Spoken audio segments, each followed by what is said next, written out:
Good morning, it's June 20th, and this is To My Liberal Friends. Well, the United States and the American public are on a crash course toward financial insolvency. We keep hearing the warnings, but we conveniently ignore them and expect they will somehow go away, and Congress doesn't pay attention at all. The first major crisis is the national debt. We're now over $36 trillion in debt, and it keeps growing each and every day. The interest on that debt is now the second largest item in the budget, behind entitlements. Congress makes feeble attempts to cut spending, but in the end, little is done because even those who say they want to cut find they have projects that benefit their constituents, so we can't make cuts in their areas. If you look at the actual cost of that debt, you find that with increased interest rates, the cost of those payments has surged.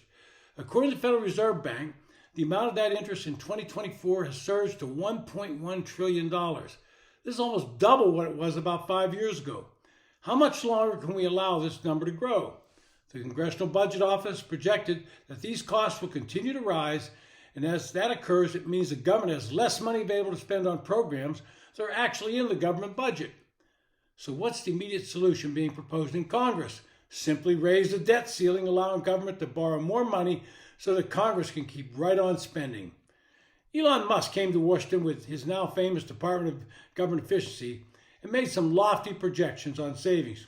But reality soon sunk in as both he and his team found there just isn't enough money in what is referred to as discretionary spending accounts. These are the budgets that Congress has to appropriate each year, and while you can cut a few billion here and there, it will only make a small dent in the overall problem. Looming on the horizon is the fact that about 34% of the debt needs to be refinanced over the next 12 months, and that means the interest costs will go up if the Federal Reserve keeps interest rates higher than they are now. The second major crisis is the entitlement programs. And I'm talking about Social Security and Medicare. We've been hearing for years the so-called trust fund is starting to run out of money. The U.S. continues to barrel toward history's most predictable crisis. Social Security is now expected to be insolvent in 2033, necessitating a 23% cut in benefits. The Medicare Hospital Fund will run out the same year, requiring an 11% spending cut. And that's according to the annual report this Wednesday by the official trustees. These projections are notably worse than last year's. The blow to Social Security benefits is 2 percentage points higher, and the default rate is 3/4 nearer. One factor cited by the trustees is that Congress, in its infinite generosity with other people's money, recently passed the deceptively named Social Security Fairness Act, topping off benefits for state and local government workers. The Medicare depletion day has moved 3 years early, owing to higher actual and expected costs.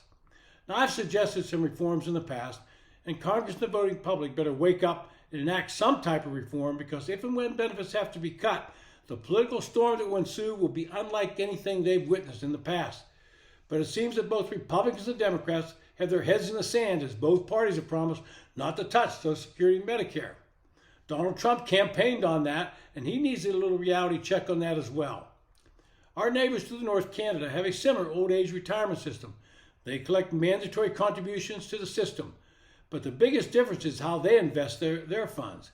In the United States, 100% of these funds are invested in U.S. Treasury securities. That amounts to over $3 trillion in such notes, and the return is about 2.9%. That's not even keeping up with inflation in most years. Compare that to the Canadian system that invests their funds in a variety of pots, and their 10-year annualized return is 8.3%. For 2025, they estimate the return will be 9.3%. Looking at how the Canadian system invests their money, you find the following. They have 9% in infrastructure, 29% in public equities, 29% in private equities, 7% in real estate, 15% in government bonds, and 11% in credit. Now that's a diversified portfolio, very similar to what the people managing my retirement accounts have. They spread the risk, and my retirement funds average about 9% a year. But if you would suggest doing something like this with our Social Security funds, the Democrats start screaming that it's privatization. It's not. It's sound fiduciary responsibility and policy. My message is simple. Congress has got to get over this fear of reforming these entitlement programs. Medicare is the single biggest source of fraud in the government. Our elected officials need to show some courage, and we, the public, need to acknowledge that reforms are needed. Our system is failing, and our benefits are going to have to be cut in 8 to 10 years. What will happen then, since I can predict Congress, is they will simply borrow more money and put us further in debt, exacerbating the first crisis I mentioned.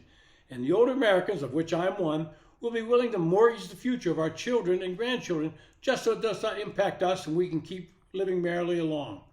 But I've outlined some solutions, and it's up to the voters to tell Congress to make the changes. And don't tell me how you paid off for all these years and deserve the money. I'll agree with you, but it won't change the fact that we're running out of money because of total mismanagement of both the federal budget and our federal retirement programs. This has been To My Liberal Friends.